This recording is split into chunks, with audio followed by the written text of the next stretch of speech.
Бүгін біздер манты дайындайтын боламыз.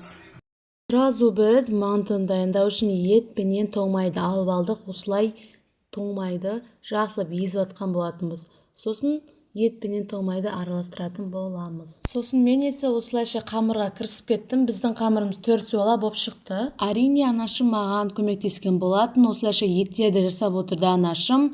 Ал мен есе өзімнің қамырыма кірісіп кеткен болатынмын. Анашым еттерді болғаннан кейін пияздарға өтті. Өткені пияздарды біз шоперден өткізген болатынбыз. Пияздар бізде майда болып шығу керек. Пияздардың барлығы болғаннан кейін осылай етке салдық.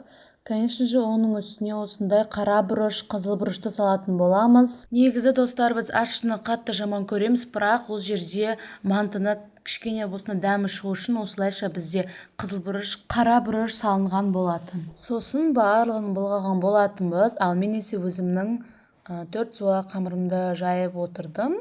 Ал мына жақта анашым мен апам осылайша бүгіскен болатын. Біздің мантыларымыз достар өте көп болды. Мына жақта мен жайып отырсам, апам мен анашым бүгісе берді. Осылайша біздің 4 суала қамырымыз дайын болды достар. Біздің мантыларымыз осылайша күшті шықты, өзімізге ұнады. И сосын барлығын майлап үстіне сала бергеннен кейін осылайша біз газге қойып, біздің мантымыз дайын болды достар. Өте күшті, сочный болып шықты. Қасына қатықпен вообще зор кетті. Сендер де жасауды ұмытпаңыздар.